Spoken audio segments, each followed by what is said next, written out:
अस्सलाम वालेकुम रहमतुल्लाहि। हम इंसान कितने नाशुक्रे होते हैं और कितने जल्दबाज़ होते हैं। मैं आपको बताता हूँ एक किस्सा एक बार का, कि हमें ये पता नहीं होता कि हमारे हर एक काम के पीछे, जिसको हम अपना नुकसान समझते हैं, उसके पीछे अल्लाह ताला की तरफ से एक बेहतरी रखी होती है, जिसका अंदाज़ा हमें बाद में होता है, पहले नहीं होता। एक बार का एक किस्सा है कि कुछ ताजर थे, कुछ व्यापारी थे, जो कि अपना सामान उन्होंने ख़रीदा। पुराने ज़माने की बात है, अपना सामान वो ख़रीद करके एक मुल्क से दूसरे मुल्क जा रहे थे। उस वक्त बहरी जहाज़ होते थे, समुद्री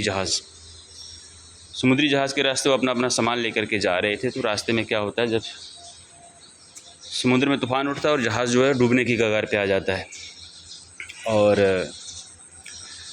उनमें से ताजर जो होते हैं, सब ये लोग कहते हैं कि थोड़ा थोड़ा सामान जो है समुद्र में फेंक दिया जाए, तो जो कि हमारी जानें जो हैं बच जाएंगी। तो फिर कुछ लोग कहते हैं नहीं, जिस व्यापारी का सबसे ज़्यादा सामान है उसका सामान उठा के थोड़ा सा फेंक दो, तो हमारी जो जान है जाने से बच जाएगी। इसमें जो व्यापारी होता है वो कहता है, जिसका सबसे ज़्यादा सामान होता है, वो ये कहता है कि मेरा ही सामान क्यों, सबका थोड़ा थोड़ा फेंको। तो इसमें बाकी वाले क्या करते हैं, सब मिलजुल के उसको उठा के फेंक देते हैं, सामान के साथ उसको भी उठा के समुद्र में फेंक देते हैं। जब वो समुद्र में गिर जाता है, सामान भी उसका चला जाता है, तो उसके बाद उसने अपने आप को ये मान लिया कि अब मैं मर जाऊँगा।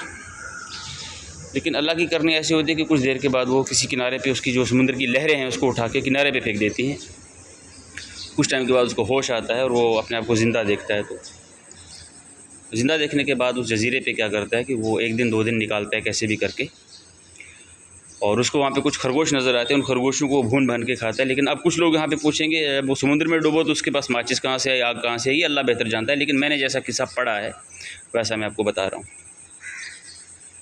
तो वहाँ पे खरगोशों को वगैरह को उसने भून भान के खाया। तो उसके बाद उसने एक झोंपड़ी बनाई लकड़ियाँ इकट्ठी करके, तो उसमें वो रहने लगा। 2 दिन 4 दिन जैसे ही गुजरे, तो एक दिन अल्लाह की करनी ऐसी होती है, उस झोंपड़ी में आग लग जाती है। और वो चाह कर भी कोशिश उसने लाख की, लेकिन उस झोंपड़ी को वो बुझा नहीं पाया, आग से उसको बचा नहीं पाया। आग लग जाती है, जल जाती है झोंपड़ी। वो कहता है, मेरे अल्लाह, पहले तूने मेरे साथ समुद्र में तूने मुझे फेंकवा दिया, मेरा सामान सारा चला गया, उसके बाद मैं यहाँ पे आ गया, अकेला हूँ। अब मेरे सर पे जो झोंपड़ी थी थोड़ी सी छोटी सी, वो भी तूने जला दी। वो परेशान था, किसी तरह उसने वो रात निकाली वहाँ पे। दूसरे दिन देखता है, सुबह जब वो उठता है तो समुद्र के उसी किनारे पे, जजीरे के किनारे पे एक नाव लगी हुई है, उसमें कुछ लोग बैठे हुए हैं। वो बंदा उठ के उनके पास जाता है और बोलता है, आपको किसने बताया कि मैं यहाँ पे हूँ? बोला, कल जब यहाँ पे आग लगी थी, यहाँ से धुआं उठ रहा था, तो हमने देखा कि तुम यहाँ पे हो, कोई यहाँ पे इंसान है जिसको हमारी मदद की ज़रूरत है। तो वो सोच में पड़ गया कि देखो यार, ये अगर आग ना लगती तो उनको पता कैसे चलता कि मैं यहाँ पे हूँ। खैर, उसने क्या किया, अपना पूरा किस्सा सुना डाला उनको कि मुझे ऐसे ऐसे ऐसे करके उन्होंने समुद्र में फेंक दिया। फिर वो जो मल्लाह थे, वो जो नाव चलाने वाले लोग थे, कश्ती चलाने वाले, उन्होंने उसको बताया कि वो जो जहाज़ था आगे जाके पूरा का पूरा गर्क हो गया था, उसमें कुछ नहीं बचा है। तो यहाँ से दोस्तों हिदायत हमें ये मिलती है कि अल्लाह ताला ने उसको बचाना था किसी न किसी बहाने से। अल्लाह ताला ने उसको उनके हाथों नीचे फेंकवाया, फिर अल्लाह ने लहरों को हुक्म दिया और उसको, उसकी जान बच गई, उधर चला गया। फिर अल्लाह ताला ने उसको, उसकी झोंपड़ी को आग लगाई, एक ज़रिया बनाया, दूसरे लोगों को इशारा किया, वो लोग आए, उसकी जान बचाई। अल्लाह ने बचाना था।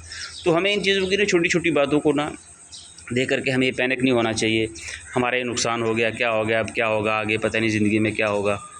हमारे हर एक काम के पीछे अल्लाह ताला ने बेहतरी रखी होती है, और उसकी समझ हमें थोड़ी बाद में आती है। बस हम नाशुक्रे हो जाते हैं, अल्लाह ने मेरे साथ ये कर दिया, वो ना उम्मीद हो जाते हैं। हमें ऐसा नहीं करना चाहिए दोस्तों। हमें अल्लाह की रहमत पे हमेशा बरकरार रहना चाहिए। उसकी रहमत हमारे गुनाहों से बहुत बड़ी है। इंशाअल्लाह। शुक्रिया।